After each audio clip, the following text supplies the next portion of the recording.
ஒரு ஊர்ல ரெண்டு சகோதரர்கள், அதாவது அண்ணனும் தம்பியும். அந்த ரெண்டு பேர்ல அண்ணனுக்கு கல்யாணம் ஆயிட்டுது, தம்பிக்கு கல்யாணம் ஆகல. வேணாம்னு இருந்துட்டான். அவங்க ரெண்டு பேருக்குமே சொந்தமா கொஞ்சம் நிலம் இருந்தது. அது எப்படிப்பட்ட நிலம்னா நல்ல விளையக்கூடிய நிலம். அப்பா விட்டுட்டு போன சொத்து. தனித்தனியா விவசாயம் பண்ணிட்டு இருக்கிறாங்க. அண்ணங்காரன் கல்யாணம் ஆனவன். அவன் என்ன நினைப்பான்னா, நமக்கு மனைவி மக்கள் இருக்கிறாங்க, அதனால கடைசி காலத்துல நம்மளை காப்பாத்துறதுக்கு பிள்ளைங்க இருக்கிறாங்க, அதாவது முதுமையில நமக்கு பாதுகாப்பு உண்டு. ஆனா என் தம்பிக்கு தான் யாருமே இல்ல. அவன் கல்யாணமே பண்ணிக்கல, தனி ஆள். அவனுக்கு வயசானா அவனை கவனிக்கிறதுக்கு யாருமே இல்லையே. அதனால அவன் தான் அதிகமா பணம் சேர்க்கணும், அதுக்கு நாம தான் எப்படியாவது உதவி பண்ணணும் அப்படின்னு அண்ணங்காரன் நினைப்பான். அதுக்காக என்ன செய்யலாம்னு யோசனை பண்ணுவான். ஒரு நாள் ராத்திரி ஒரு சாக்கு நிறைய நெல்லை போட்டு எடுத்து கட்டிட்டான். கட்டி தூக்கிட்டு போறான். தம்பி வீட்டுக்கு பின்பக்கம் இருந்த களஞ்சியத்துல நெல்லை கொட்டிவிட்டு பேசாம திரும்பி வந்துட்டான். அவனுக்கு தெரியாம இதை செஞ்சுட்டான். ஏன்னா தம்பி கிட்ட நேரடியா கொடுத்தா வாங்கிக்க மாட்டான். அதனால இப்படி ரகசியமா போய் அவனுக்கு தெரியாமலே அவன் வீட்டு களஞ்சியத்துல தானியத்தை கொட்டி விட்டு திரும்பி வந்துட்டான். இதே மாதிரி அடிக்கடி பண்ணிட்டு இருக்கிறான் அவனுக்கு தெரியாம. ஆனா இதே நேரத்துல தம்பிக்காரன் என்ன யோசனை பண்ணான் தெரியுமா? நாம தனி ஆளு, ஆனா அண்ணன் குடும்பம் பெருசு, அதனால எனக்கு அதிகமா எதுவும் தேவையில்லை, அண்ணனுக்கு தான் தேவை அதிகம். குடும்பத்துல உள்ளவங்களை எல்லாம் காப்பாத்தணும், அவருக்கு தான் நாம ஏதாவது உதவி பண்ணணும்னு நினைச்சான். இவனும் அதே மாதிரி யோசனை பண்ணான். நேர்ல கொடுத்தா அவர் எதுவும் வாங்கிக்க மாட்டார், அதனால எப்படியாவது வேற வழியில தான் நாம அவருக்கு உதவி செய்யணும்னு யோசனை பண்ணான். அதனால இவனும் ராத்திரியோட ராத்திரியா ஒரு சாக்கு நிறைய தானியத்தை கொட்டி கட்டி எடுத்துக்கிட்டான். அண்ணனோட களஞ்சியத்துல கொட்டி விட்டு கம்முன்னு திரும்பி வந்துட்டான். இதே மாதிரி இவனும் அடிக்கடி செஞ்சுக்கிட்டு இருந்தான். அதாவது அண்ணன் நல்லா இருக்கணுமேன்னு நினைச்சு தம்பிக்காரன் கொண்டாந்து தானியத்தை கொட்டுறான், தம்பி நல்லா இருக்கணுமேன்னு நினைச்சு அண்ணங்காரன் கொண்டாந்து தானியத்தை கொட்டுறான். இது ஒருத்தருக்கு ஒருத்தர் தெரியாம தொடர்ந்து நடந்துகிட்டு இருக்குது. ஒரு நாள் என்னாச்சு தெரியுமா? நடு ராத்திரி அண்ணங்காரன் எழுந்திரிச்சான். வழக்கம் போல நெல்லு மூட்டையை தூக்கிட்டு தம்பி வீட்டுக்கு போறான். அதே நேரம் தம்பியும் எழுந்திரிச்சான். நெல்லு மூட்டையை தூக்கிட்டு அண்ணன் வீட்டுக்கு போறான். ரெண்டு தெருவும் சந்திக்கிற ஒரு இடத்துல ரெண்டு பேரும் மோதிக்கிட்டாங்க. அதுக்கப்புறம் தான் நிமிந்து பாக்குறாங்க யாருன்னு. அடடே தம்பி நீயா அண்ணா அவன், ஆமா அண்ணே நீங்களா அண்ணா இவன்.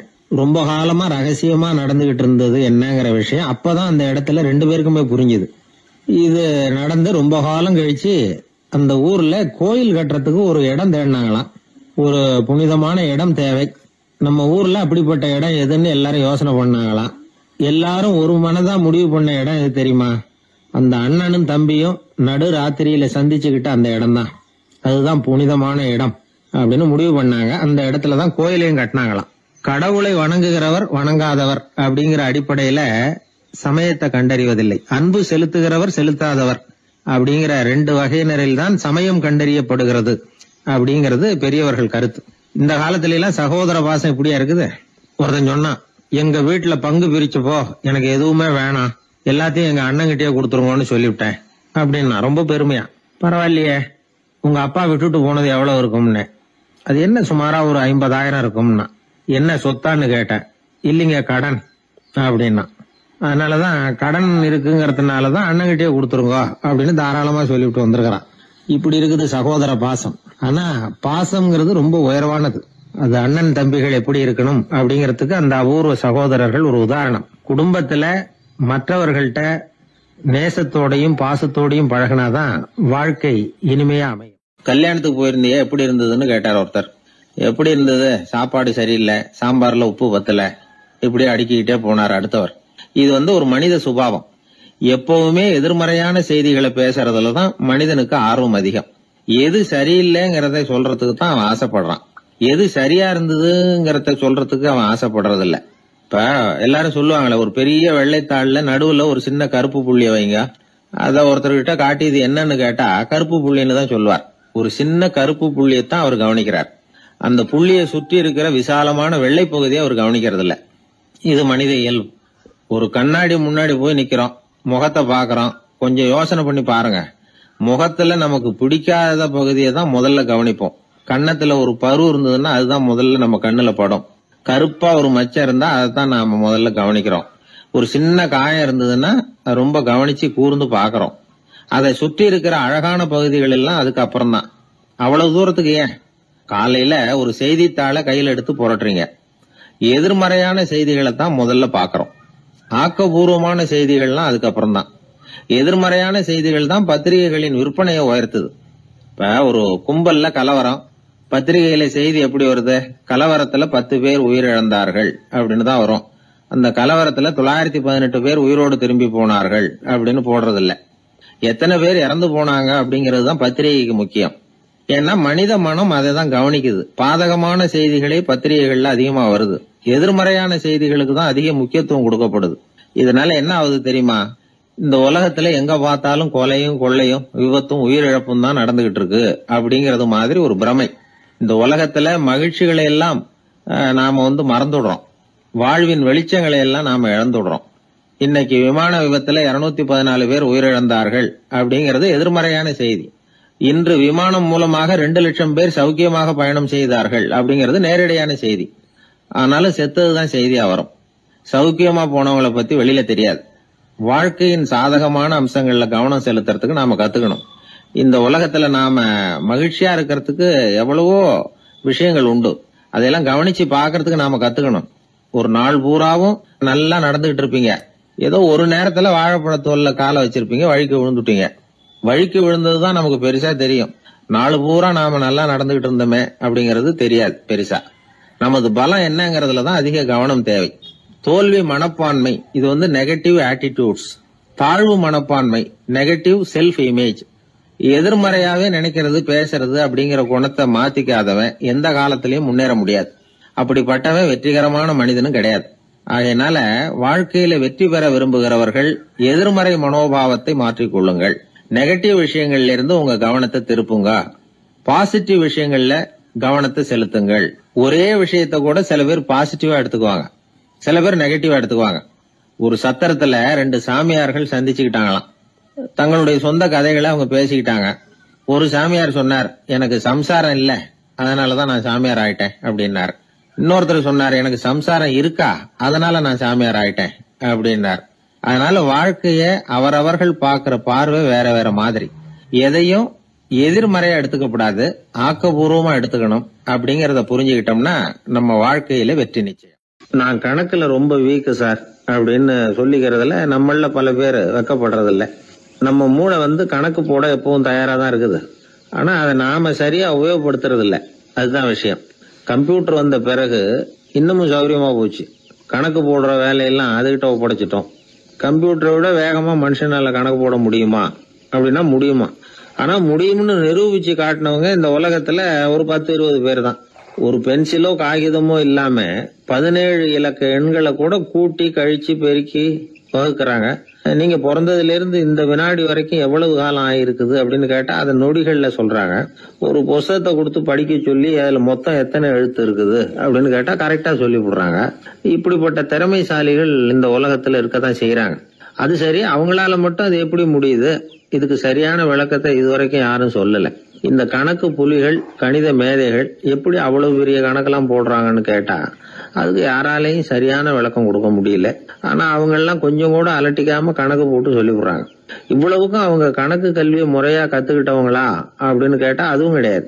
சோவியத் ஆய்வாளர் ஒருத்தர் முதல் தடவையா இது சம்பந்தமா ஆச்சரியமான ஒரு முடிவை சொல்லி இருக்கிறார்.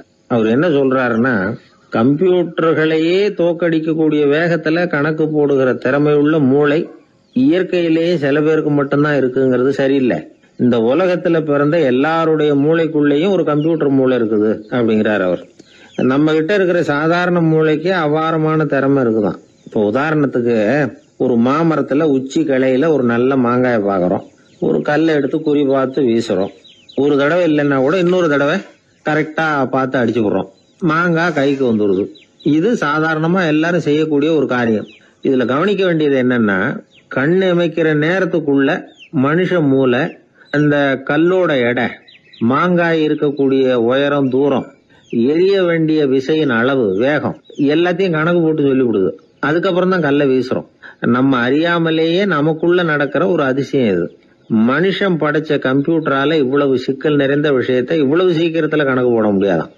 அதனாலதான் மனித மூளைக்குள்ள ஒரு கம்ப்யூட்டர் மூளை, அதாவது கணக்கு போடுகிற மூளை இருக்குது, அது இயங்குது அப்படிங்கறத அதுல இருந்து புரிஞ்சுக்க முடியும்னு சொல்றாங்க.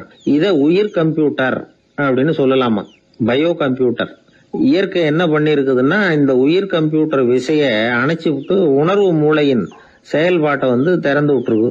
அதனால உணர்வு மூளையை உபயோகிக்கிற மனுஷன் தன்னுடைய இயற்கை திறமையை மறந்துட்டு தானே வளர்த்துக்கிட்ட திறமையின் மூலமா சிந்திக்க ஆரம்பிச்சான். இந்த இயற்கையின் உயிர் கம்ப்யூட்டர் விசை அணைக்கப்படாம சில பேருக்கு இருந்துருது. அவங்கதான் கணித மேதைகள். அவங்களுக்கெல்லாம் உயிர் கம்ப்யூட்டருக்கும் உணர்வு மூளைக்கும் தொடர்பு ஏற்பட்டிருக்கு. இப்ப இந்த தொடர்பை எல்லாருக்கும் ஏற்படுத்துறதுக்கு ஒரு வழியை கண்டுபிடிச்சிட்டோம்னு வைங்க, அதுக்கப்புறம் நாம எல்லாருமே கணித மேதைகள் தான், கணக்கு புலிகள் தான். அது வரைக்கும் நாம இப்படியே இருந்துட வேண்டியதுதான். நம்மால் ஒருத்தன் மாங்காய் அடிச்ச கதை தெரியுமா உங்களுக்கு? ஒரு மரத்து உச்சியில ஒரு மாங்காயை பார்த்தான். உடனே அவனுடைய மூளை கல்லோட எடை, மாங்காய் இருக்கிற உயரம், எரிய வேண்டிய வேகம் எல்லாத்தையும் ஒரு நொடியில கணக்கு போட்டு சொல்லிவிட்டுது. அடிச்சான், மாங்காய் விழுந்துட்டுது. இருந்தாலும் அவன் தன்னுடைய மூளையை நொந்துக்கிட்டான். மோசமான மூளைன்னா ஏண்டான்னு கேட்டோம். என்னுடைய மூளை எல்லாத்தையும் சரியா கணக்கு போட்டு சொல்லிவிட்டுது, இருந்தாலும் ஒரு விஷயத்த என்கிட்ட சொல்லாம விட்டுட்டுது அப்படின்னா. என்னத்தேன்னு கேட்டோம். அந்த தோட்டத்துக்கு சொந்தக்காரன் என் பின்னாடி 10 அடி தூரத்துலதான் நின்றுட்டு இருக்கிறாங்கிறத எனக்கு கணக்கு போட்டு அது சொல்லாம விட்டுட்டுது அப்படின்னா. முதுவை தடவிக்கிட்டேன். ஒருத்தர் முகத்தை உம்முன்னு வச்சுக்கிட்டு வந்துகிட்டு இருந்தார். ஏன்னு கேட்டாங்க. யாரு என்ன பார்த்தாலும் உடனே முகத்தை திருப்பிக்கிட்டு போடுறாங்க சார் அப்படின்னார். உங்ககிட்ட பிரியமா பேசுற நண்பர்களே கிடையாதா அப்படின்னு கேட்டாங்க. அப்படி யாரும் இல்லையே அப்படின்னாராம். அதிகமா நமக்கு நண்பர்கள் கிடைக்கணும்னா அதுக்குன்னு சில உத்திகள் இருக்கு. அமெரிக்க எழுத்தாளர் ஒருத்தர் சொல்லியிருக்கிறார் அப்படின்னு சொன்னாங்களாம், விவரம் தெரிஞ்சவங்க. அப்படின்னு அதை எனக்கும் கொஞ்சம் சொல்லி கொடுங்களேன் அப்படின்னு கேட்டிருக்காரு இவர். உடனே அதை பத்தி அவர்கிட்ட சொல்ல ஆரம்பிச்சாங்களாம். அது என்னன்னா, முதல் குறிப்பு என்னன்னா, எதிரில் உள்ளவங்க நிறைய பேசுறதுக்கு வாய்ப்பு கொடுக்கணுமா. நம்ம பத்தியே பேசிட்டு இருக்க கூடாதான். அவர் பேசுற விஷயம் எதுவா இருந்தாலும் ஆமா நல்லது அப்படின்னு சொல்லி ஏத்துக்கணுமா. இது ஒரு குறிப்பு. 2வது குறிப்பு என்னன்னா, கூடுமான வரைக்கும் யாருகிட்டையும் அனாவசியமா வாதம் பண்ணிட்டு இருக்க கூடாது. 3வது குறிப்பு என்னன்னா, எந்த பிரச்சனையையும் அடுத்தவங்க கண்ணோட்டத்திலேயே பார்க்கணும், நம்ம கண்ணோட்டத்திலேயே பார்த்துட்டு இருக்க கூடாது. எப்பவுமே அடுத்தவங்க மனோபாவத்தை நாம புரிஞ்சு வச்சிருந்தோம்னா நம்மளை யாராலையும் ஜெயிக்க முடியாது. 4வது குறிப்பு என்னன்னா, ஒருத்தர்கிட்ட பேச ஆரம்பிக்கிறப்பவே இயல்பா அன்பா ஆரம்பிக்கணும். உதாரணத்துக்கு, இந்த சட்டை உங்களுக்கு ரொம்ப பொருத்தமா இருக்குதே அப்படின்னு சொல்லி ஆரம்பிக்கலாம். அதை விட்டுட்டு அன்னைக்கு என்ன சார் என்ன அம்போன்னு விட்டுட்டு அப்படி ஆயிட்டீங்க அப்படின்னு ஆரம்பிக்க கூடாதான். இதெல்லாம் விவரம் தெரிஞ்சவங்க சொல்லி கொடுத்திருக்கிற குறிப்புகள். 5வது விஷயம் என்னன்னா, நம்ம தவறுகளை தயக்கம் இல்லாம ஒத்துக்கணும், அதுக்காக கூச்சப்படக்கூடாது. 6வது குறிப்பு, அடுத்தவங்க கருத்துக்கு மதிப்பு கொடுக்கணும். நீங்க சொல்றது தப்பு சார் அப்படின்னு முகத்துல அடிச்சா அப்படி பேசக்கூடாது. 7வது விஷயம் என்னன்னா, சில பேர் எப்ப பார்த்தாலும் சவால் விட்டுக்கிட்டே இருப்பாங்க. அனாவசியமான சவால் சில பேரால தவிர்க்க முடியாது, அப்படி விடக்கூடாதான். 8வது கருத்து, நம்ம கருத்து என்னவோ அதை எதிராளியின் வாயிலிருந்து வரவழைக்கணும். அப்படி வரவழைக்கிறதுக்கு முயற்சி பண்ணணும். இது ஒரு முக்கியமான கருத்து. அப்புறம் 9வது குறிப்பு என்னன்னா, நம்ம யோசனைய புதிய முறையில சொல்லி பார்க்கலாம். அடுத்தவங்க சொல்ற யோசனையை ஏத்துக்கணும். அந்த யோசனை மகா மோசமா இருந்தா கூட அதை ஏத்துக்கிற மாதிரி நடிக்கலாமா, அது கூட தப்பு இல்லைங்கிறாங்க. 10வது குறிப்பு ரொம்ப முக்கியமானது. அதாவது அனாவசியமா பொய் சொல்லக்கூடாது. அப்படி எப்பவாவது பொய் சொல்ல வேண்டிய அவசியம் வந்துட்டுதுன்னு வைங்க, பெரிய பொய்யா சொல்லி பண்ணுமா, அதை நம்பும்படியா சொல்லணுமா. சில சமயம் தேவைப்பட்டா பொய்ய உண்மையா கூட மாத்திக்கலாமா. அது எப்படி பொய்ய உண்மையா மாத்திக்கிறது அப்படின்னா, இப்ப எனக்கு கார் ஓட்ட தெரியும்னு நண்பர்கள் கிட்ட பொய் சொல்லியாச்சு. நண்பர்கள் நிஜமாவே ஒரு காரை கொடுத்து ஓட்டுன்னு சொல்றதுக்கு முன்னாடி ஏதாவது ஒரு டிரைவிங் ஸ்கூல்ல சேர்ந்து கார் ஓட்டுறதுக்கே கத்துக்கிறது. இது ஒரு உதாரணம். இது மாதிரி பொய்ய உண்மையாக்கக்கூடிய சில உத்திகள் உண்டு. அதனால சில பிரச்சனைகளை தீர்த்தர முடியுமா. அப்புறம் 11வது குறிப்பு என்னன்னா, உயர்ந்த நோக்கங்களை மட்டும் வெளியில பேசணும். உள் மனசு எவ்வளவு ஒட்டடை படிஞ்சு கிடந்தாலும் பரவாயில்ல, அதை பத்தி பேச வேண்டியதில்லை. 12வது குறிப்பு சொல்றாங்க, சிறந்த நல்ல நண்பர்களை தேடிதான் பெற வேண்டியிருக்கும், அவ்வளவு சுலபமா கிடைச்சிட மாட்டாங்க அப்படின்னு சொல்றாங்க. இவ்வளவு குறிப்புகளும் அமெரிக்க நிபுணர் ஒருத்தர் சொல்லி வச்சிருக்கிறார். இப்படி எல்லாம் நடந்துகிட்டா நமக்கு நல்ல நண்பர்கள் கிடைப்பாங்களாம். முயற்சி பண்ணி பார்க்கணும். இந்த காலத்துல எல்லாம் எத்தனையோ விதமான நண்பர்கள் உண்டு. ஒருத்தர் ரொம்ப கவலையோட நின்னுகிட்டு இருந்தார். கண்ணு கலங்கி இருந்தது. ஏன் இப்படி கவலையோட நின்னுகிட்டு இருக்கிறீங்க அப்படின்னு கேட்டோம். என்னுடைய நண்பன் ஒருத்தன் ஒரு நாள் கோபத்துல என்னை பார்த்து சொல்லிவிட்டான், உன்னோட 1 வருஷத்துக்கு பேச மாட்டேன் போ அப்படின்னு சபதம் போட்டுட்டான் அப்படின்னார். அதுக்காகவா இப்படி கவலைப்பட்டுக்கிட்டு கண் கலங்கி நிக்கிறீங்க அப்படின்னு கேட்டோம். இதுக்கு அவரு சொன்னார், நான் அதுக்காக கவலைப்படல சார், அந்த 1 வருஷ கெடு என்னையோட முடியுது, அதை நினைச்சுதான் கவலைப்படுறேன், கண்ணீர் விடுறேன் அப்படின்னாராம் சோகமா. ஒருத்தர் ரொம்ப கவலையோட வந்தார். ஏன் இப்படி ஒரு மாதிரியா வர்றீங்க அப்படின்னு கேட்டேன். அவர் என்ன நிமிர்ந்து பார்த்தார். என்னை பார்த்து ஒருத்தன் பைத்தியம்னு சொல்லிவிட்டான் சார், அவன் அப்படி சொன்னதுக்கு அப்புறம் தான் நான் இப்படி ஆயிட்டேன்னாரு. அதுக்காக நீங்க பெருமைப்படுங்க, வருத்தப்படாதீங்கன்னு. அவருக்கு ஒன்னும் புரியல. அவரு என்ன ஒரு மாதிரியா பார்க்க ஆரம்பிச்சுட்டார். நான் உடனே ஓஷோ சொல்லி இருக்கிற சில கருத்துக்களை அவர்கிட்ட எடுத்து சொன்னேன். இத பாருங்க, இந்த உலகத்துல பல பெரிய மேதாவிகள்லாம் சாதாரண மக்கள் கண்ணுக்கு பைத்தியமா தான் தெரிஞ்சிருக்கிறாங்க அப்படின்னு விவரத்தை சொன்னேன். ஏன்னா மத்தவங்க மாதிரி அவங்க கவலைப்படுறது இல்ல, எதுக்கும் இறுக்கம் அடையறது இல்ல, சாவை கண்டு பயப்படுறது இல்ல, அற்பமான மகிழ்ச்சிக்கு ஆசைப்படுறது இல்ல. அவங்க முழுமையா வாழறாங்க. மத்தவங்கள இது பாதிக்குது. ஏன்னா இவங்களால அவங்க மாதிரி அலட்டிக்காம இருக்க முடியறது இல்ல. அதனால இருக்க ஆரம்பிச்சு விடுறாங்க. அவன் கிடக்குறான் பைத்தியக்காரன் அப்படின்னு சொல்லி அவங்களுக்குள்ளேயே ஆறுதல் அடையறதுக்கு முயற்சி பண்றாங்க. இதுதான் இன்னைக்கு உலகத்துல நாம பாத்துக்கிட்டு இருக்கிறது. ஆனா ஒரு உண்மை என்ன தெரியுமா? இந்த உலகத்துல பைத்தியக்காரர்களும் புத்தி சுவாதீனம் இல்லாதவங்களும் தான் மகிழ்ச்சியாவும் கொண்டாட்டமாவும் இருக்க முடியும். அதனால நமக்கெல்லாம் புத்தி சுவாதீனத்துடன் கூடிய ஒரு பைத்தியக்காரத்தன்மை இருக்கிறது நல்லதுதான். அப்படி இருந்தாதான் வாழ்க்கையை கொண்டாட முடியும். ஒரு மனநல மருத்துவமனையில ஒருத்தர் சிகிச்சைக்காக சேர்ந்திருந்தார். சேர்ந்து 1 வருஷம் ஆச்சு. தான் குணமாயிட்டோங்கிறது அவருக்கு தெரிஞ்சு போச்சு. டாக்டர் கிட்ட விவரத்தை சொன்னார். இது மாதிரி எனக்கு மனசுல தோணுதுங்க, நான் தெளிஞ்சுட்டேன் போல இருக்கு அப்படின்னு அவர் சொல்லியிருக்கிறார். அவரும் சொன்னார், நீங்க சொல்றது சரியாதான் இருக்கும், இருந்தாலும் உங்களை இங்கேயே வச்சிருந்து சில சோதனைகள்லாம் பண்ணி பார்த்துட்டு அதுக்கப்புறம் வீட்டுக்கு அனுப்புறோம் அப்படின்னார். சரிங்கன்னார் அவரு. அதே மாதிரி அவரை மேற்கொண்டு கொஞ்ச நாள் தங்க வச்சு சோதனைகள்லாம் பண்ணி பார்த்துட்டு இவர் சொல்றது உண்மைதான்னு தெரிஞ்சது. இவர் புத்தி சுவாதீனம் சரியா இருந்தது, இவர் நல்ல நிலைமைக்கு வந்துட்டாருங்கிறது டாக்டருக்கு புரிஞ்சது. அதுக்கப்புறம் சரி, நீங்க சொன்னது சரி, இனிமே நீங்க வீட்டுக்கு போகலாம் அப்படின்னு சொல்லி அனுப்பி வச்சார். இவர் வீட்டுக்கு வந்துட்டார். அதுக்கப்புறம் இவர் தன்னுடைய அனுபவங்களை சொன்னாராம். எப்படி இருந்தது மருத்துவமனை வாழ்க்கை அப்படின்னு கேட்டிருக்கிறாங்க நண்பர்கள்லாம். அப்போ இவர் சொன்னாராம், இத பாருங்க, நான் 1 வருஷம் பைத்தியங்களோட பைத்தியமா வாழ்ந்தேன். அதுல கொஞ்சம் கூட எனக்கு சிரமம் தெரியல. அந்த 1 வருஷமும் 1 வினாடியா போனது மாதிரி இருக்குது. ஆனா நான் புத்தி தெளிஞ்சதுக்கு அப்புறம் 1 வாரம் அவங்களோட இருந்தேன் பாருங்க, அந்த 1 வாரம் தான் எனக்கு ஒரு யுகமா தெரிஞ்சது. அவ்வளவு கஷ்டப்பட்டேன் அப்படின்னாராம். அதனால ஒரு கூட்டத்திலிருந்து வேறுபட்டு வாழறதுங்கிறது கொஞ்சம் சிரமம் தான். பைத்தியங்களுக்கு மத்தியில பைத்தியமா இருந்துடலாம், பைத்தியங்களுக்கு மத்தியில புத்தி சுவாதீனம் உள்ளவனா இருக்கிறதுக்கு ரொம்ப சாமர்த்தியம் தேவைப்படுது. அதனாலதான் இந்த உலகத்துல நாம வாழும் பொழுது மற்றவர்களை அனுசரிச்சு வாழணும். பைத்தியங்களுக்கு மத்தியில பைத்தியமா இருந்தாதான் சுகம் அப்படிங்கிறது தான் இவங்க சொல்ல வர்ற உண்மை. ஹிட்லர் ஒரு சமயம் ஒரு பைத்தியக்கார ஆஸ்பத்திரிக்கு போனாராம் பார்வையிடறதுக்காக. மன நோயாளிகளை எல்லாம் வரிசையா நிறுத்தி வச்சிருந்திருக்கிறாங்க. அவர் வந்த உடனே எல்லாரும் ஹிட்லர் வாழ்கன்னு கத்தணும் அப்படின்னு அங்க உள்ள டாக்டர் சொல்லி வச்சிருக்கிறார். ஏற்கனவே சொல்லி வச்சிருக்காரு, ஹிட்லர் வரப்போறார், வந்தது எல்லாரும் ஹிட்லர் வாழ்கன்னு நீங்க சொல்லணும், கத்தணும்னு சொல்லி வச்சிருக்காரு. சரின்ட்டு நிக்கிறாங்க. ஹிட்லர் வந்தார். சொல்லி வச்சது மாதிரி எல்லாரும் கத்துனாங்க ஹிட்லர் வாழ்கன்னு. ஒருத்தர் மட்டும் கத்தாம அமைதியா நின்னுகிட்டு இருந்தார். ஹிட்லர் அவர்கிட்ட போய், ஏன் நீங்க மட்டும் ஹிட்லர் வாழ்கன்னு சொல்லாம நிக்கிறீங்கன்னார். அதுக்கு அவர் மெதுவா, நான் பைத்தியக்காரன் இல்ல, டாக்டர் அப்படின்னாராம். அதனால பைத்தியங்களோடு பைத்தியமா வாழறதுங்கிறது ஒரு சுகம். இந்த உலகத்துல ஏற்கனவே நான் சொன்னது மாதிரி பைத்தியக்காரர்களும் புத்தி சுவாதீனம் இல்லாதவங்களும் தான் மகிழ்ச்சியாகவும் கொண்டாட்டமாகவும் இருக்க முடியும். அதனால புத்தி சுவாதீனத்துடன் கூடிய ஒரு பைத்தியக்காரத்தன்மை நமக்கு தேவை. அந்த நுட்பத்தை புரிந்து கொண்டு நம்முடைய வாழ்க்கையை நாம கொண்டாடுவோம். என்னை தேடி ஒருத்தர் வந்தார். எனக்கு ரொம்ப நாளா ஒரு சந்தேகம், அதுக்கு உங்களை கேட்டு விளக்கம் பெறணும்னு வந்திருக்கிறேன்னார். என்ன உங்க சந்தேகம்னு கேட்டேன். யாரு என்ன பார்த்தாலும் உடனே முகத்தை திருப்பிட்டு போடுறாங்க சார், அதுக்கு என்ன காரணம்னு எனக்கு தெரியல, அதுதான் உங்களை கேட்டு தெரிஞ்சுக்கலாம்னு வந்திருக்கிறேன்னார். உங்களுக்கே தெரியலன்னா எனக்கு எப்படி தெரியும்னு, இருந்தாலும் உங்களுக்கு அனுபவம் இருக்குமேன்னார். அது சரி, உங்ககிட்ட பிரியமா பேசுற நண்பர்களே கிடையாதா அப்படின்னு கேட்டேன். அப்படி யாருமே இல்லைங்க அப்படின்னார்.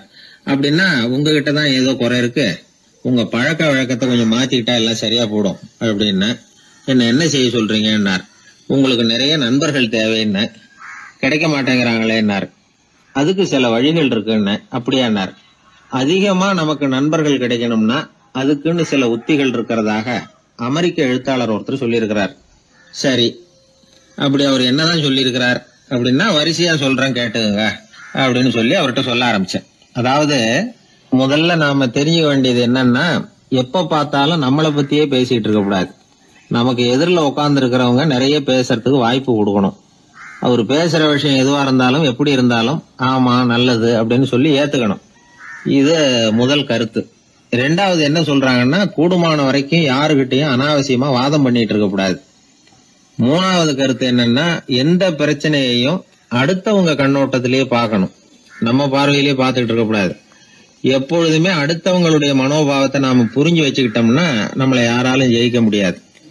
4வது கருத்து என்ன சொல்றாங்கன்னா, ஒருத்தர்கிட்ட பேச ஆரம்பிக்கும் பொழுது இயல்பா அன்பா ஆரம்பிக்கணும். இப்ப உதாரணத்துக்கு ஒண்ணு சொல்லணும்னா, உங்களுக்கு இந்த சட்டை ரொம்ப பொருத்தமா இருக்குதே அப்படின்னு ஆரம்பிக்கலாம். அதை விட்டுட்டு அன்னைக்கு என்ன சார் என்ன அம்போன்னு விட்டுட்டு போயிட்டீங்க அப்படின்னு ஆரம்பிக்க கூடாது. 5வது விஷயம், நம்முடைய தவறுகளை தயக்கம் இல்லாம ஒத்துக்கணும். அப்படி ஒப்புக்கொள்ள கூச்சப்படக்கூடாது. 6வது கருத்து என்னன்னா, அடுத்தவங்க அபிப்பிராயங்களுக்கு மதிப்பு கொடுக்கணும். நீங்க சொல்றது தப்பு சார் அப்படின்னு முகத்தில் அடிச்சது மாதிரி பேசக்கூடாது.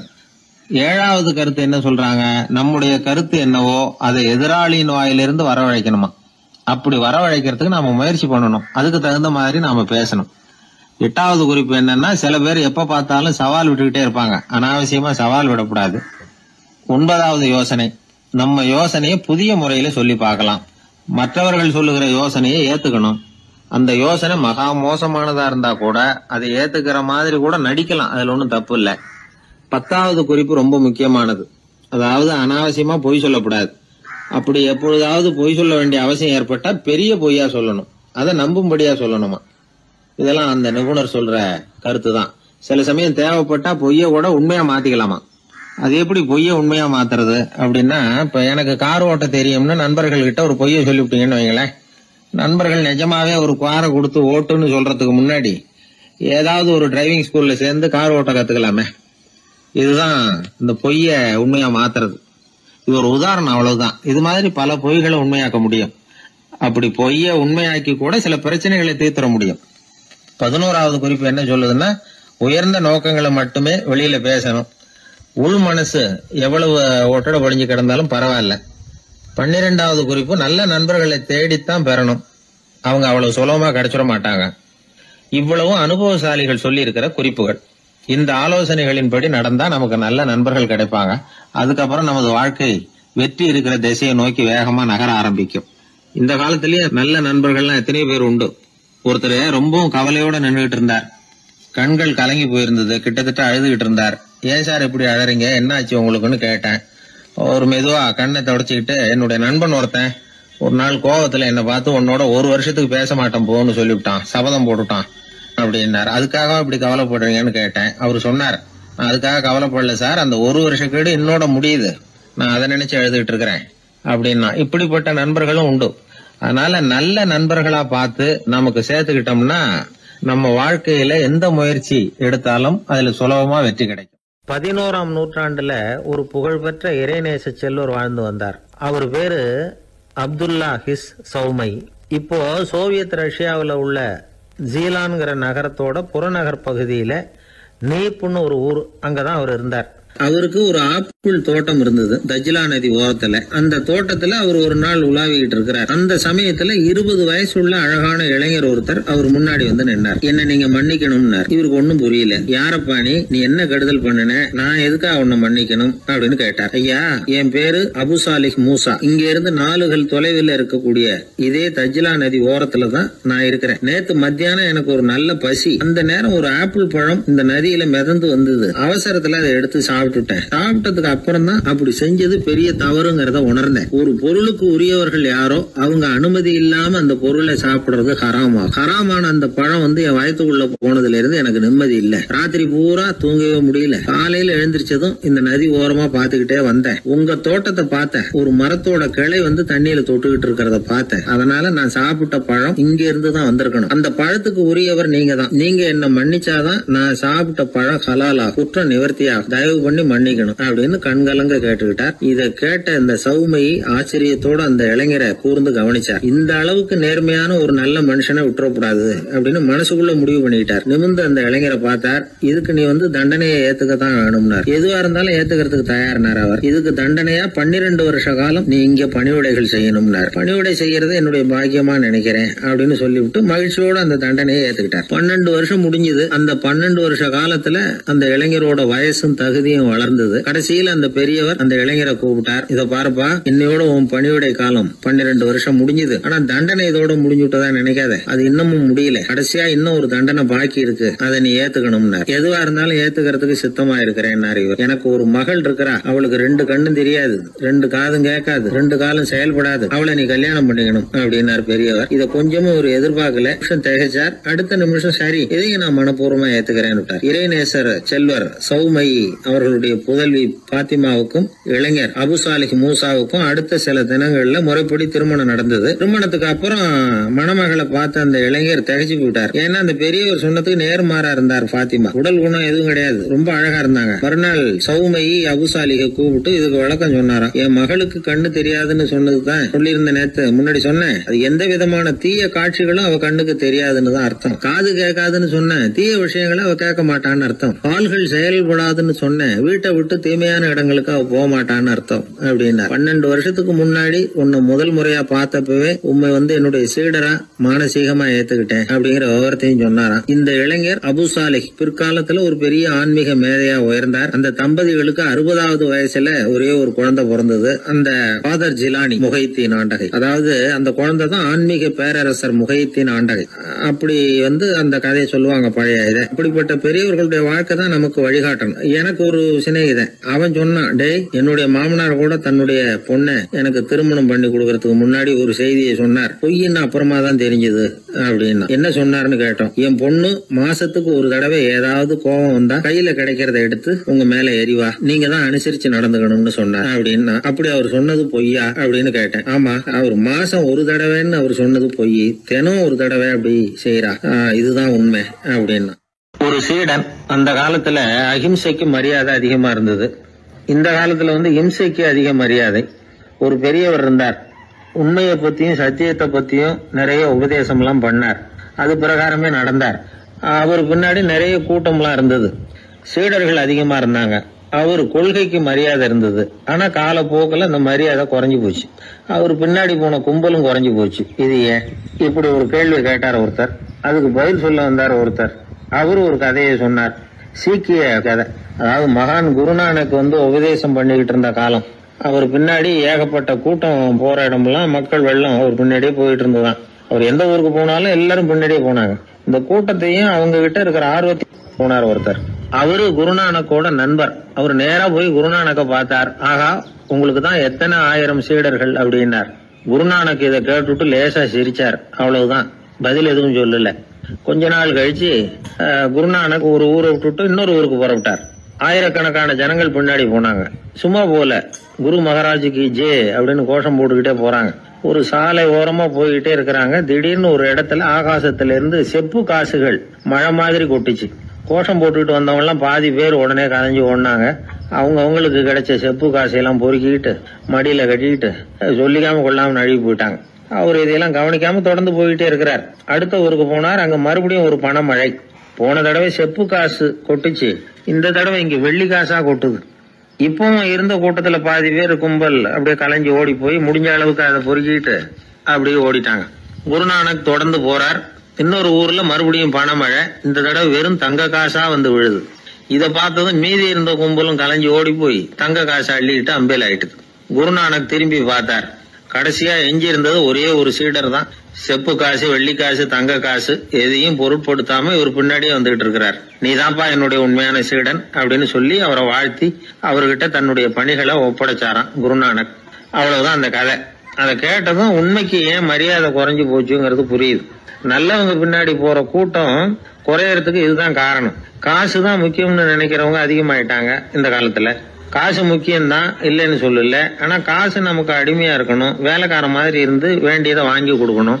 நாம காசுக்கு அடிமையாயிடக்கூடாது. அப்படி ஆகும் பொழுதுதான் விவகாரம் ஆரம்பம். இந்த காலத்து குரு ஒருத்தர், அவருக்கு பின்னாடி ஏகப்பட்ட சீடர்கள் இருந்தாங்க. ஒரு காலத்துல ஒவ்வொரு கட்டத்துல ஒவ்வொருத்தரா நழுவி போயிட்டாங்க. இப்ப மிஞ்சி இருக்கிறது ஒரே ஒரு சீடன் தான். ரொம்ப பவ்யமா கையை கட்டிட்டு அவர் முன்னாடி உட்காந்துருக்கிறான். கடைசியில நீ மட்டுமாவது இருக்கியப்பா, அது போதும், நீ தான் எனக்கு உண்மையான சீடன் அப்படின்னாராம் குரு. அதுக்கு அந்த சீடன் சொல்லியிருக்கான், அப்படி இல்லைங்க சுவாமி, நீங்க இப்போ உட்காந்துக்கிட்டு இருக்கிற பீடத்துக்கு அடியில பெட்டியில பணம் வச்சிருக்கிறீங்க, அது எனக்கு தெரியும். அதனால நீங்க எப்போ எழுந்திரிச்சு அந்த பக்கம் போவீங்கன்னு பாத்துக்கிட்டு இருக்கிறேன் அப்படின்னா விழுந்தது. உடனே அவங்களுக்கு ஒரு ஆசை, கபீரை சந்திச்சு பேசணும் அப்படின்னு அவங்க ஆசைப்பட்டாங்க. அவங்க அப்படி ஆசைப்பட்டதுக்கு ஒரு காரணம் உண்டு. ஏன் அப்படி ஆசைப்பட்டாங்கன்னா, 2 ஞானிகளை சந்திக்க வச்சா பல அரிய தத்துவங்களை கேட்கறதுக்கு ஒரு வாய்ப்பு கிடைக்கும். அதனால அவங்க 2 பேரையும் எப்படியாவது சந்திக்க வச்சிடணும் அப்படின்னு அவங்க ஆசைப்பட்டாங்க. அந்த சீடர்கள் தங்களுடைய விருப்பத்தை அவர்கிட்டயே சொன்னாங்க. இது மாதிரி அவர் கபீர் இந்த ஊர்ல இருக்கிறதா தெரியுது, சந்திச்சா தேவையில்லைன்னு. சரி, கபீரை சந்திக்கலாம் ஆனா அவரோட பேசுறத பத்தி நான் எதையும் சொல்றதுக்கு இல்ல அப்படின்னு விட்டார் பரீத். ஏன் கபீரோட நீங்க எதுவும் பேச மாட்டீங்களா அப்படின்னு கேட்டாங்க சீடர்கள். அவரோட பேசுறதுக்கு எதுவும் இல்ல, ஏன்னா எனக்கு என்ன தெரியுங்கிறது அவருக்கு தெரியும், அவருக்கு என்ன தெரியுங்கிறது எனக்கு தெரியும். அப்படி இருக்கிறப்ப நாங்க 2 பேரும் பேசிக்கிறதுக்கு என்ன விஷயம் இருக்க போகுது அப்படின்னாரு அவர். இங்க நிலைமை இப்படி. கபீர் இருக்கிற இடத்துல என்ன நடந்தது தெரியுமா? இது மாதிரி பரீத் காசிக்கு வந்திருக்கிறார் அப்படிங்கிற விஷயம் கபீரின் சீடர்களுக்கு தெரிஞ்சது. உடனே அவங்களும் நீங்க ஷேக் பரீத்தை சந்திச்சு பேசணும்னு அவர்கிட்ட கேட்க ஆரம்பிச்சாங்க. அதுக்கு கபீர் சொன்னாராம், நாங்க 2 பேரும் சந்திச்சுக்கிட்டா ஒருத்தர் கட்டி தழுவிக்குவோம், ஆனந்த கண்ணீர் வடிப்போம், வார்த்தைகளால பரிமாறிக்கிறதுக்கு எங்ககிட்ட எதுவும் இல்ல அப்படின்னாராம். இருந்தாலும் 2 பக்கத்துல இருந்த சீடர்களும் அப்படி நினைக்கல. எப்படியும் இவங்க சந்திச்சுக்கிட்டா கொஞ்சமாவது பேசாம இருக்க முடியாது, ஏதாவது பேசிக்குவாங்க அப்படின்னு நினைச்சாங்க. அதனால தொடர்ந்து வற்புறுத்தினாங்க. கபீர் பரீத்தை தன்னுடைய ஆசிரமத்துக்கு அழைச்சார். அந்த ஊரின் எல்லைக்கே போய் அவரை அழைச்சிட்டு வந்தார். 2 பேரும் சந்திச்சாங்க. ஒருத்தர் கட்டி பிடிச்சுக்கிட்டாங்க. ஒருத்தர் கைய ஒருத்தர் பிடிச்சபடியே ரொம்ப நேரம் நின்றுட்டு இருந்தாங்க. ஆனந்த கண்ணீர் வழிஞ்சுது.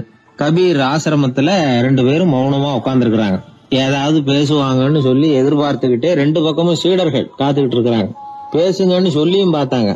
அதை கேட்டதும் லேசா சிரிச்சாங்களே தவிர எதுவுமே பேசிக்கலையாம். ஒரு நாள் பூரா இப்படியே போயிட்டுது. அதுக்கப்புறம் பரீத் கபீர் கிட்ட விடைபெற்றுக்கிட்டு புறப்பட்டார். ஏன் நீங்க பேசல அப்படின்னு சொல்லி கபீரின் சீடர்கள் கேட்டாங்களாம். அதுக்கு கபீர் சொன்னார், நாங்க 2 பேரும் உணர்ந்ததை சொல்றதுக்கு வார்த்தைகள் கிடையாது, எல்லாமும் உணர்ந்த பரீத்து கிட்ட பேசுறதுக்கு என்கிட்ட எதுவும் இல்ல, அதனால பேசல அப்படின்னார். இதே மாதிரி பரீத்தின் சீடர்களும் அவர்கிட்ட கேட்டிருக்கிறாங்க, ஏன் நீங்க பேசலன்னு. எங்க 2 பேர்ல யாராவது ஒருத்தர் பேச ஆரம்பிச்சிருந்தாலும் அதை போல முட்டாள்தனம் வேற எதுவும் இருக்க முடியாதுன்னாரு அவரு. ஞானிகள் 2 பேரும் பேசி இருந்தா என்ன ஒரு தெளிவு கிடைக்குமோ அதை விட அதிகமான தெளிவு கிடைச்சுதான் சீடர்களுக்கு. உண்மையின் வடிவமான பரம்பொருள் பேசப்பட வேண்டிய ஒன்றல்ல, அது உணரப்பட வேண்டிய ஒன்று அப்படிங்கறத அவங்க புரிஞ்சுக்கிட்டாங்களாம். ஒரு கணவனும் மனைவியும் ரொம்ப நாள் ஒருத்தர் பிரிஞ்சிருந்தாங்க. பல வருஷங்களுக்கு அப்புறம் அவங்க சந்திச்சாங்க. சந்திச்ச உடனே ஏதாவது பேசலாம்ல, பேசல. 2 பேருமே மௌனமா இருந்தாங்க. இந்த ஞானிகள் மாதிரி ஒருத்தர் ஆர்வமா பாத்துக்கிட்டாங்க, அவ்வளவுதான். அந்த கணவனை தனியா கூப்பிட்டுக்கிட்டு போய் ஒருத்தர் விசாரிச்சார், ஏன்பா இவ்வளவு நாள் கழிச்சு சந்திக்கிறீங்க, நீயாவது முதல்ல வாயை திறக்கப்படாதான்னார். அதுக்கு அவர் சொன்னார், ஏற்கனவே நான் வாயை திறந்ததுனால தானே சார் இவ்வளவு காலமும் பிரிஞ்சு இருக்கிறது மாதிரி ஆச்சு, அதனால அவசரப்படாம பொறுமையா இருக்கிறேன் அப்படின்னாராம். அதனால பேச்சு பெருசுதான், இருந்தாலும் மௌனம் அதை விட பெரியது அப்படிங்கறத ஒரு வாழ்வியல் உண்மையாக நாம புரிஞ்சுக்கணும். ஒரு சீடன் வெளியூர் புறப்படுறதுக்கு தயாரா இருந்தான். ரொம்ப தூரம் போக போறான். திரும்பி வர நாளாகும். புறப்படுறதுக்கான ஆயத்த வேலைகள்ல ஈடுபட்டு இருந்தான். அந்த சமயம் பார்த்து இன்னொரு சீடன் அவங்கிட்ட வந்தான். நம்ம குரு உன்னை அழைச்சிட்டு வர சொன்னார், வா அப்படின்னு கூப்பிட்டான்.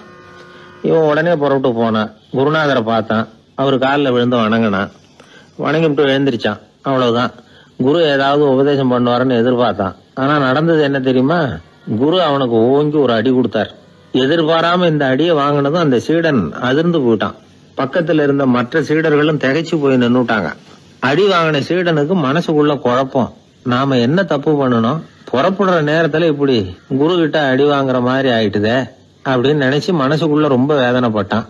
கொஞ்சம் துணிச்சலை வரவழைச்சுக்கிட்டு குருநாதர்கிட்டயே கேட்டுட்டான், சுவாமி நான் என்ன தப்பு பண்ணினேன், என்ன இப்படி அடிச்சுட்டீங்களே, ஒரு வார்த்தை கூட உங்களை எதிர்த்து நான் பேசினது இல்லையே, இவ்வளவு காலமா உங்க விருப்பத்துக்கு விரோதமா ஒரு காரியம் கூட நான் செஞ்சது இல்லையே, வந்ததும் வராததுமா ஒண்ணுமே சொல்லாம என்ன அடிச்சுட்டீங்களே, குருவே நான் செஞ்ச குற்றம் தான் என்ன அப்படின்னு கண்ணீரோட பரிதாபமா கேட்டானா அந்த சீடன்.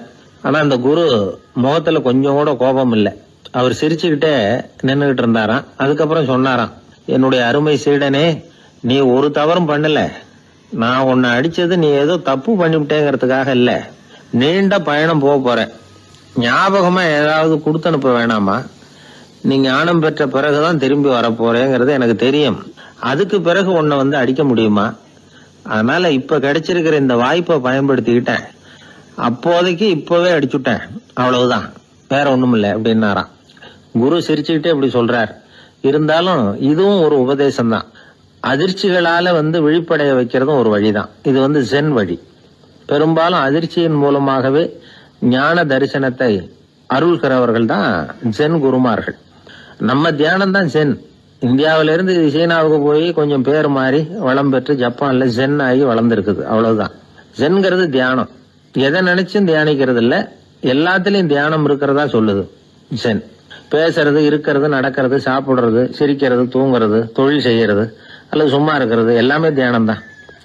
சென்கிறது ஒரு சுய தரிசனம், தன்னைத்தானே அடையாளம் கண்டுகொள்கிறது தான். அது இல்லாத எதையும் தேடி கண்டுபிடிக்கிறது இல்ல. சென் மார்க்கத்தை பத்தி ஓஷோ என்ன சொல்றாரு தெரியுமா? காணாமல் போன தன்னுடைய மூக்கு கண்ணாடி தன்னுடைய மூக்கின் மேல் இருப்பதை கண்டுகொள்வது போன்றது சென் அப்படிங்கிறார். நம்மால் ஒருத்தர் இன்னொருத்தர் முகத்தை ரொம்ப நேரமா உத்து பார்த்துக்கிட்டு இருந்தார். என்ன பாக்குறீங்கன்னாரு அவரு. நீங்க போட்டிருக்கீங்களே மூக்கு கண்ணாடி, அதை தான் பாக்குறேன்னாரு இவரு. நீங்க அப்படி பாக்குறதுக்கு விசேஷ காரணம் ஏதாவது உண்டான்னு கேட்டார் இவர். உண்டுன்னார். என்னன்னு கேட்டார். நேத்திக்கு காணாம போன என்னோட மூக்கு கண்ணாடி அது அப்படின்னாராம் இவர். எதிர்காலத்தை நினைச்சா எனக்கு ரொம்ப பயமா இருக்கு சார் அப்படின்னு சொல்றவங்க நிறைய பேர் இருக்கிறாங்க. அதாவது பயப்படாத மனிதர்கள்னு யாருமே கிடையாது. ஒவ்வொருத்தருக்கும் ஒவ்வொரு விதமான பயம் இருந்தாலும் ஒட்டுமொத்தமா பாக்குறப்போ மனிதனுக்கு 6 விதமான பய உணர்வுகள் வரலாம் அப்படின்னு பெரியவங்க சொல்றாங்க.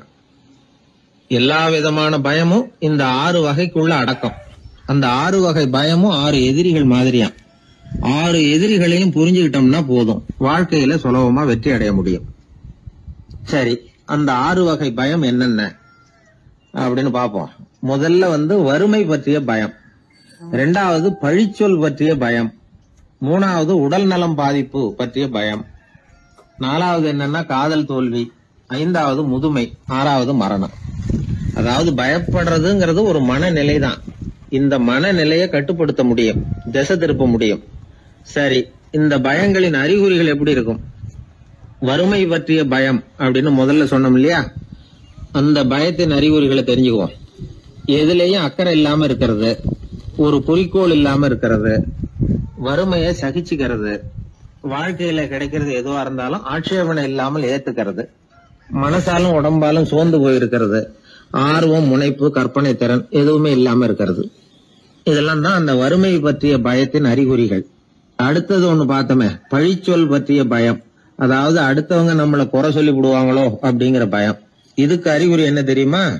புதியவர்களை சந்திக்கிறதுக்கு பயப்படுறது, முடிவு எடுக்க முடியாம குழம்புறது, பிரச்சனைகளை தவிர்க்க விரும்புறது, தாழ்வு மனப்பான்மை, வரவுக்கு மீறி செலவு செஞ்சு இமேஜை உயர்த்திக்கிறது, குறிக்கோள் இல்லாத வாழ்க்கை, இதெல்லாம் தான் அதுக்கு அறிகுறிகள். 3வது பயம் உடல் நலம் பாதிப்பு பற்றிய பயம், அதாவது நோய் பற்றிய பயம். ஒரு உண்மை என்ன தெரியுமா? டாக்டரை சந்திக்கிற மனிதர்கள்ல 75% பேர் தங்களுக்கு நோய் வந்துட்டுதுங்கிற கற்பனையில இருக்கிறவங்களாம். நிஜமாவே நோய் கிடையாது அவங்களுக்கு. இந்த பயத்தின் அறிகுறிகள் என்னன்னா, வியாதிக்கான அறிகுறிகள் தன்னிடம் இருக்கிறதாக நினைச்சுக்கிறது, எந்த நேரமும் வியாதியை பத்தியே பேசி பேசி மனசை அங்கேயே வச்சிருக்கிறது, நோய் சம்பந்தமான செய்திகளை படிச்சு நமக்கு இப்படி ஆயிடுமோ அப்படின்னு வேதனைப்படுறது, இதெல்லாம் தான் அதுக்கு அறிகுறிகள். 4வது பயம் காதல் தோல்வி. இது ரொம்ப வேதனை, உடம்பையும் மனசையும் சீரழிச்சு விடும். ஆண்களை விட பெண்கள் தான் இந்த பய உணர்வுல அதிகமா பாதிக்கப்படுறாங்க. 5வது முதுமை பற்றிய பயம். 6வது மரண பயம், வயசான காலத்துல எப்படி சமாளிக்கிறது அப்படிங்கிற பயம். ஆக இதையெல்லாம் நாம புரிஞ்சுக்க வேண்டியது ரொம்ப அவசியம். இந்த 6 வகை பயங்களை சரியா புரிஞ்சுக்கிட்டு நாம நடந்துக்கணும். வாழ்க்கையின் முன்னேற்றத்துக்கு இந்த பயங்கள் முட்டுக்கட்டே ஆயிடக்கூடாது. உழைச்சி பணம் சேர்க்கணும், உற்சாகமா மனசை வச்சுக்கணும். மனசை கட்டுப்படுத்துகிற மார்க்கம் தெரிஞ்சுக்கிட்டா போதும், எல்லாம் சரியா வந்துடும். நம்ம ஆள் ஒருத்தன் சொன்னான், சார் எனக்கு வறுமை பற்றிய பயம் தான் இருந்தது, ஒரே ராத்திரியில 30,000 ரூபாய் தயார் பண்ணிவிட்டேன், இப்ப எனக்கு இன்னொரு பயம் வந்துட்டுதுன்னா. என்ன பயம்னு கேட்டாங்க. போலீஸ் கண்டுபிடிச்சிருமோங்கிற பயம்னா. இது இந்த பயத்துல அடங்காது. அதனால அஞ்சி அஞ்சி சாவார், அஞ்சாத பொருள் இல்லை அப்படின்னு பாரதி சொன்னார் இல்லையா? அது மாதிரி பயத்தை புரிந்து கொண்டு அதற்கு தகுந்த மாதிரி நம்முடைய வாழ்க்கையை அமைத்துக் கொள்ள வேண்டும். அப்படி அமைத்துக் கொள்ளுகிறவர்களுக்கு வெற்றி நிச்சயம். ஒரு ஊர்ல ஒரு குரு இருந்தார். ஒரு நாள் அவரை தேடிட்டு ஒருத்தன் வந்தான். உனக்கு என்ன வேணும்னு கேட்டார் குரு. எனக்கு ஞான தெளிவு வேணும், அதுக்கு உங்க உபதேசம் எனக்கு தேவைன்னா. உபதேசம் வேணும்னா அதை பெற்றுக்கொள்ளுகிற அளவுக்கு தகுதி உள்ளவனா உன்னை தயார்படுத்திக்கணுமேன்னார்.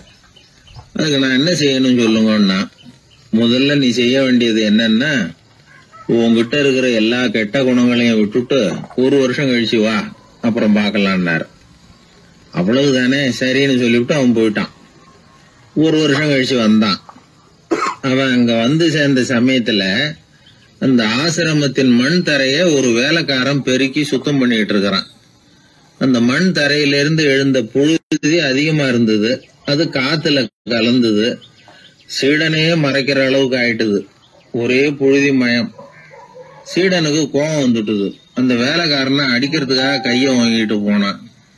அவன் ஓடி போய் குரு கிட்ட சொல்லிவிட்டான், குருவே, உங்க உத்தரவுப்படிதான் நான் தரையை சுத்தம் பண்ணேன், ஆனா அந்த ஆளு என்ன அடிக்க வர்றான் அப்படின்னா. குரு பார்த்தார், அந்த சீடனை கூப்பிட்டார். இத பாருப்பா, உன்னுடைய எண்ணங்கள்ல பாம்பு புகுந்துட்டுது, அதையெல்லாம் விரட்டி அடிச்சு விட்டு 1 வருஷம் கழிச்சு வா, அதுக்கப்புறம் பாக்கலான்னுட்டார். சீடன் யோசனை பண்ணான், சரின்னு சொல்லிட்டு போயிட்டான். 1 வருஷம் கழிச்சு மறுபடியும் வந்தான். இப்போ அவன் வர்ற சமயத்துல அந்த வேலைக்காரன் என்ன பண்ணான் தெரியுமா? குரு கட்டளைப்படி தரையை பெருக்கினான். அப்புறம் அந்த புழுதியை எடுத்து வேணும்னே அந்த சீடன் மேல தூவனான். அவ்வளவுதான், சீடனுக்கு மகாகம் வந்துட்டுது. அந்த வேலைக்காரனை பிடிச்சி கண்ணாமண்ணான்னு திட்டி விட்டான். வேலைக்காரன் குரு கிட்ட ஓடனான், ஐயா, அந்த ஆளு வாய்க்கு வந்தபடியெல்லாம் திட்டுறான் அப்படின்னா. குரு பார்த்தார், ஓ அப்படியா, அப்படின்னா இந்த தடவை பாம்புகள் கிடையாது, இப்போ அவன் இதயத்துக்குள்ள நுழைஞ்சிருக்கிறது நாய். அதை விரட்டி அடிச்சு விட்டு இன்னும் ஒரு வருஷம் கழிச்சு அவனை வர சொல், அப்புறம் பார்க்கலாம் அப்படின்னு சொல்லி அனுப்பி வச்சுட்டார். சீடன் திரும்பி போயிட்டான். 1 வருஷம் கழிச்சு மறுபடியும் வந்தான். இப்ப அவன் வர்றப்போ என்ன செய்யணுங்கிறத அந்த வேலைக்காரங்கிட்ட குரு ஏற்கனவே சொல்லி வச்சிருக்கிறார். அது பிரகாரமே அவன் பண்ணனான். அவன் என்ன செஞ்சான் தெரியுமா? கூட்டி பெருக்கின புழுதியை எல்லாம் ஒரு வாளி தண்ணியில போட்டு நல்லா கலக்கி அந்த சீடன் தலையில ஊத்தினான். இவ்வளவு செஞ்சும் இந்த தடவை அவனுக்கு கோபமே வரல. அதுக்கு பதிலா அவனை பார்த்து நன்றின்னா. எதுக்கு நன்றி தெரியுமா? எதையும் சகிச்சுக்கிட்டு அமைதியா இருக்கும் குணத்தை கற்றுக்கொள்வதற்கு உதவியா இருந்ததுக்காக அந்த வேலைக்காரனுக்கு நன்றி. இத கேள்விப்பட்ட உடனே அந்த குரு ஓடி வந்தார், இவனை கட்டி பிடிச்சுக்கிட்டார். இனிமே நான் உனக்கு உபதேசம் பண்ணலாம், அதுக்கான தகுதி உனக்கு வந்துட்டுதுன்னார். இதுல இருந்து என்ன தெரியுது? ஒருத்தர்கிட்ட உபதேசம் வாங்கணும்னா கூட அதுக்குன்னு ஒரு தகுதி நமக்கு தேவைப்படுது. சகிப்புத்தன்மை ஒவ்வொரு மனிதனுக்கும் தேவைதான். இந்த காலத்துல ஒரு குரு, அவரை தேடி ஒருத்தன் வந்தான். குரு அவனை நிமிர்ந்து பார்த்துட்டு சொன்னார், நீ முதல்ல சகிப்புத்தன்மையை வளர்த்துக்கிட்டு அதுக்கப்புறம் என்கிட்ட வாழ்னார். இவன் அவரை நிமிர்ந்து பார்த்துட்டு சொன்னான், குருவே, நான் உங்ககிட்ட வந்திருக்கிறதே சகிப்புத்தன்மையை வளர்த்துக்கிறதுக்காகத்தானே அப்படின்னு. ஒரு ஊர்ல ஒரு பெரியவர் இருந்தார். அவரு ஒரு கோடீஸ்வரர். நிறைய நல்ல காரியங்கள்லாம் செஞ்சுக்கிட்டு இருந்தார். அவரை தேடி நிறைய பேர் வருவாங்க. இவரும் தன்னால முடிஞ்ச உதவி அவங்களுக்கு செய்வார். ஒரு சமயம் 3 பிச்சைக்காரர்கள் இவரை தேடி வந்தாங்க. ஏதாவது பொருள் உதவி பெறலாம்னு நினைச்சு 3 பேரும் ஒரே நேரத்துல வரல, தனித்தனியா வந்தாங்க. முதல் பிச்சைக்காரன் காலையில வந்தான். இவர் முன்னாடி வந்து நின்னான். ஐயா, எனக்கு 5 ரூபா வேணும், தயவு பண்ணி கொடுங்க அப்படின்னு கேட்டான். இவன் இப்படி கேட்டது அவருக்கு கோவம் வந்துட்டுது. என்ன இது, நான் ஏதோ உங்ககிட்ட கடன் பட்டிருக்கிறது மாதிரியும் அதை திருப்பி கொடுன்னு கேக்குறது மாதிரியும் இருக்குது. இவ்வளவு அதிகாரத்தோட பிச்சை கேட்கிறேன், எவ்வளவு துணிச்சல் உனக்கு 5 ரூபாயெல்லாம் தர முடியாது, இந்த 2 ரூபா எடுத்துட்டு ஓடு அப்படின்னு சொல்லி ஒரு 2 ரூபாயை தூக்கி எறிஞ்சார். அவன் அதை எடுத்துக்கிட்டு அங்கிருந்து போயிட்டான். அடுத்தபடியா மத்தியானமே ஒரு பிச்சைக்காரன் வந்தான். இவன் எப்படி கேட்டான் தெரியுமா? ஐயா, 10 நாளா ஒருவேளை உணவு கூட சாப்பிடல, தயவு பண்ணி எனக்கு உதவி பண்ணுங்கன்னா. உனக்கு எவ்வளவு வேணும்னு கேட்டார். நீங்களா பார்த்து எவ்வளவு கொடுத்தாலும் அது எனக்கு போதும்னா. இந்தா 10 ரூபா, இதை வச்சுக்கோ, ஏதாவது வாங்கி சாப்பிடுனார். அவன் அந்த 10 ரூபாய வாங்கிட்டு போயிட்டான். அதுக்கப்புறமா சாயந்தரமா 3வது பிச்சைக்காரன் வந்தான். இவன் கேட்ட விதம் எப்படி தெரியுமா? மகாராஜா, உங்களுடைய உயர்ந்த குணத்தை பத்தி நான் நிறைய கேள்விப்பட்டிருக்கிறேன், அதனால உங்களை பார்த்து தரிசனம் பண்ணிவிட்டு போகலாம்னு வந்தேன். அற வழியில வாழ்ந்து கொண்டிருக்கிற நீங்கள் தான் கண்கண்ட தெய்வம் அப்படின்னா. உடனே அந்த பெரியவர் என்ன சொன்னார் தெரியுமா? ஐயா, தயவு பண்ணி உட்காருங்க, நீங்க ரொம்ப களைச்சு போய் வந்திருக்கிறீங்க, முதல்ல சாப்பிடுங்க, மத்ததெல்லாம் அப்புறம் பார்க்கலாம்னு சொல்லி அவனை உட்கார வச்சு சாப்பாடு போட்டார். அவன் சாப்பிட்டு முடிச்சான். அதுக்கப்புறம் இவர் கேட்டார், இப்ப சொல்லுங்க, நான் என்ன பண்ணணும் உங்களுக்குன்னார். அந்த பிச்சைக்காரன் இந்த அன்புக்கு நெகிழ்ந்து, ஐயா, பசியோட வந்தேன், அறுசுவை விருந்தே படைச்சுட்டீங்க, அது போதும், எனக்கு வேற எதுவும் தேவையில்லை, நீங்க என் பேர்ல காட்டுற அன்பை நான் எப்பவும் மறக்க மாட்டேன், உங்களுக்கு எல்லாம் நல்லபடியா நடக்கும், உங்களுக்கு ஒரு குறையும் வராதுன்னா. இவனுடைய பரிவான இந்த வார்த்தைகள் அவர் மனசை தொட்டுது. அவன் பேர்ல இருந்த அன்பு பல மடங்கு அதிகமாச்சு. அதோட விளைவு என்ன தெரியுமா?